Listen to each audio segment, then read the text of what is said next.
एक ऐसी आर्मी जहां सोल्जर्स अपनी मर्जी के दाढ़ी बाल रख सकते हैं। एक ऐसी आर्मी जहां यूनिफॉर्म ऑप्शनल है पर बकचोदी compulsory. Welcome to the another episode of पति फौज में बीवी मौज में। Get ready to suffer because it is directed by Ali Abbas Jafar. The movie starts with a very important package जो अगर दुश्मन के हाथ लग जाए तो बेड़ा गर्क हो सकता है। And guess what? Yep, ले गया एक मास्क वाला बंदा उसे उठाकर। Now meet our villain, a man in a black suit who wears a black mask, uses some voice modulation and have a strange looking black car. कौन है तू? I am Batman. I mean अगर to face और Batman की कोई औलाद हुई तो वो ऐसे ही दिखेगी नहीं?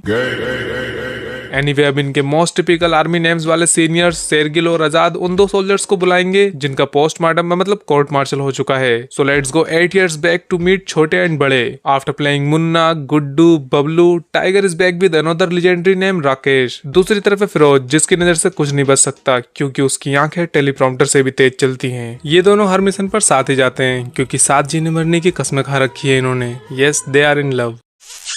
Anyway, it is time for a rescue mission जहाँ ट्रेलर तक तो दिन था पर पिक्चर आते आते रात हो गई। But forget everything because we got our own फर्जी assassin creeds जिनके तीर भी दुश्मन की गोलियों से ज्यादा डेडली हैं। अरे इन्होंने तो धमाका भी बहुत शांति से किया था, वो तो बस दुश्मन बहरे नहीं निकले। एक्चुअली होस्टेस इनके बिना ज्यादा सेफ थे, एटलीस्ट कोई गोलियां तो नहीं चला रहा था उनपे। पर बड़े छोटे बहुत ही खतरनाक लोग हैं, इनके घोड़े भी दुश्मन की गाड़ियों से तेज भागते हैं। इतने तेज कि रास्ते में एक साइड मिशन भी कर लिया फिर भी उनकी गाड़ियों से आगे ही थे। और इस मिशन को जीतने के बाद इन्होंने ओरिजिनल पिक्चर का नाम और गाना दोनों खराब कर दिए। क्या ड्रामा चल रहा है? Back to the present and you know Tiger ना हमेशा से स्पाइडरमैन प्ले करना चाहता था। Well his dream come true in this film kind of.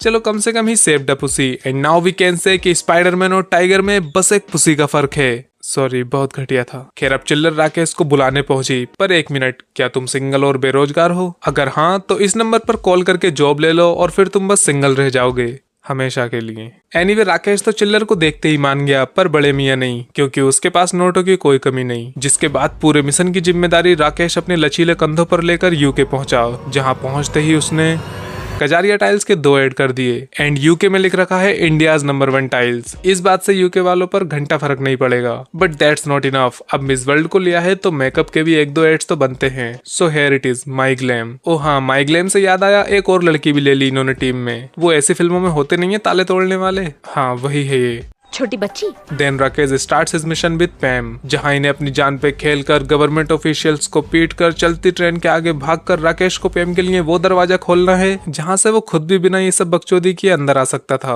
But like I said, बकचोदी इज कंपलसरी तो वो तो होगी ही। इसके बाद टनल में राकेश की तगड़ी तुड़ाई हुई जिसे बचाने के लिए फिरोज को आना ही पड़ा क्योंकि राकेश का प्यार उसे खींच लाया। पर फिरोज के आते ही सब कुछ बदल गया। अब इनके दुश्मन गोली लगने से पहले ही मर जा रहे हैं। देख कैसे मर रहे हैं तेरी एक्टिंग देख के। वैसे इनके बॉम्ब्स बड़े देशभक्त हैं यार। राकेश के लिए चकोर छेद कर दिया, यहाँ एक बॉम्ब ने पूरी छत गिरा दी तो वहाँ चिल्लर की कार के चारों टायर्स के पास 4 बॉम्ब्स फटने के बाद भी टायर या कार को कुछ नहीं हुआ। हाँ कंक्रीट जरूर टूट गया। ये है भारतीय बॉम्ब्स की ताकत। क्या ड्रामा चल रहा है? खैर वोल्ट खोलने पर पता लगा कि यहाँ तो पैकेज है ही नहीं। अरे एक्चुअली आपके साथ प्रैंक हो गया, वो देखो वहाँ कैमरा भी लगा है। दरअसल पैकेज की जगह इन्हें मिली सोनाक्षी। आई मीन सोनाक्षी भी तो अपने आप में एक पैकेज ही है। मैं मतलब सोनाक्षी ही पैकेज है क्योंकि करण कवच के कोड्स मैडम के दिमाग में स्टोर्ड हैं। काश रामायण भी इनके दिमाग में स्टोर्ड होती। रामायण के अनुसार हनुमान किसके लिए संजीवनी बूटी लेकर आए थे? ए सुग्रीव, बी लक्ष्मण, सी सीता या डी राम? मुझे भी यही लग रहा है, सीता।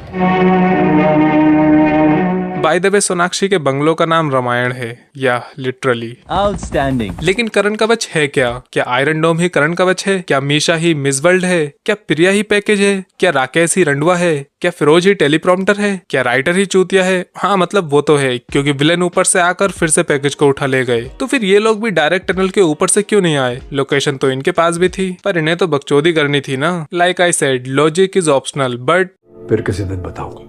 आफ्टर दैट मैंने बर्दाश्त किए कुछ जानलेवा किस्म के घटिया एक्शन सीन्स जहां बाइक भले ही नीचे जा रही हो पर लगेगी ऊपर हेलीकॉप्टर में जाकर। Then after doing a gay handshake वहां विलेन भी आ गया अपना फेवरेट गाना सुनते हुए। काले कपड़े काली कार। और इतनी उछल कूद करने के बाद पता लगा कि जिनसे ये मार खा रहे थे वो इन्हीं के क्लोन्स नहीं रोबोट्स नहीं क्लोन्स मतलब कुछ तो हैं जो दिखते इनकी तरह हैं पर उनसे आवाज मशीन्स वाली आती है। प्लस इनका हेयर स्टाइल मास्क उतारते ही पता नहीं कैसे बदल जाता है। पर इतना सब कुछ होने के बाद एनी इंटेलिजेंट विलेन इनका यही गेम बजा देगा। But don't worry, Kabir is not intelligent, इसीलिए इन्हें मारने कहीं और लेकर जाया जाता है। पर मारने से पहले वो इन्हें बहुत ही बेरहमी से टॉर्चर करेगा अपनी बैक स्टोरी सुनाकर। तो ये बात है तब की जब ये तीनों एक ही पिछवाड़े से हकते थे। मतलब इतने गहरे दोस्त थे कि नाचते नाचते एक दूसरे के कपड़े भी उतार लेते थे। पर नाटू नाटू वाला स्टेप कभी भी 3 सेकंड से ज्यादा नहीं कर पाए। लेकिन कबीर ने आजाद के सामने बकचोदी कर दी तो बड़े और छोटे ने गिराकर लपेट दिया उसे, जिसके बाद वो किसी को भी मुंह दिखाने लायक नहीं रहा। इसीलिए बेचारे को मास्क लगाना पड़ा। एंड तभी से ही ये बड़े और छोटे से बदला लेने के चक्कर में है। I mean, आजाद के सामने बकचोदी करने से पहले सोचना चाहिए था ना। भूल गया था क्या कि अदालत उसके बाप का घर है। एनीवे, इसी बीच फिरोज ने प्रिया से शादी के लिए मना कर दिया बिकॉज वो राकेश के साथ कमिटेड था। और इस तरह उसने अपनी फील्डिंग सेट होने से बचा ली, क्योंकि प्रिया और कबीर के इरादे कुछ ठीक लग नहीं रहे थे।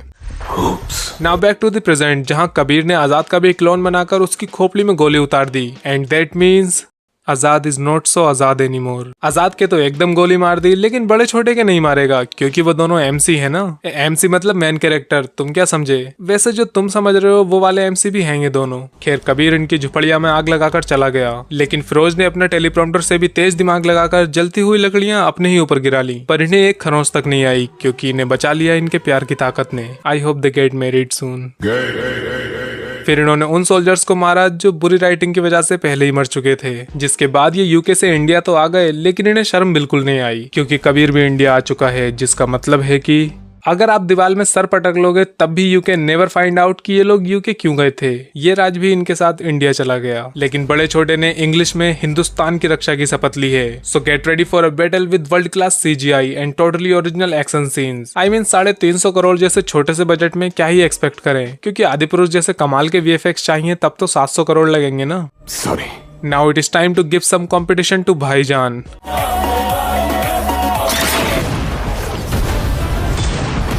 वहाँ कबीर करण कवच डीएक्टिवेट करने में लगा है। कबीर, ये तुम क्या कर रहे हो? भजिए तल रहा है वो, खाएगी? नो। खैर, कबीर ने करण कवच डीएक्टिवेट कर ही दिया। यहाँ बड़े छोटे अपने क्लोन से ही लड़े जा रहे हैं, लेकिन ये सब मॉनिटर पर देखकर एक बुड्ढे की आंखें फैल गईं, क्योंकि उसको भी समझ नहीं आया कि यहाँ चल क्या रहा है। I mean, just look at their clones। Stuntman की बॉडी पर इनका फेस चिपका दिया है। किस कदर घटिया लग रहे हैं भाई साहब। एनीवे, अपने क्लोन्स का गेम बजाने के बाद it is time to fight Kabir. And इन्होंने फिर से उसे गिराकर लपेट दिया। पता नहीं उस बंदे को टेबल पर ही गिरा के क्यों लपेट देते हैं ये दोनों। कुत्ते की तरह। आफ्टर दैट करण कवच को एक्टिवेट करके everyone's got a happy ending other than audience, क्योंकि उनकी तो पूरी ईद ही खराब हो गई थी। Finally let's end an patriotic Indian army movie with some Arabian theme song. By the way, इसके बाद एक और गाना है। वैसे मूवी में शायद प्रोडक्ट प्लेसमेंट कम पड़ गई थी, तो एंडिंग में इन्होंने सीधा एड ही डाल दिया। इन दी एंड आई होप बड़े छोटे would live A happy married life. Because I love you। देखो यार, एक से एक घटिया पिक्चर देख के वीडियो बना रहा हूँ तुम्हारे लिए, तो हाइप और सब्सक्राइब दोनों कर देना। बाकी वंस अगेन की पूरी प्लेलिस्ट आपके सामने पड़ी है, तो सारी वीडियोस देख डालो। एंड अगला वंस अगेन किस पिक्चर पे बनाऊं वो कमेंट्स में बता देना। बाय।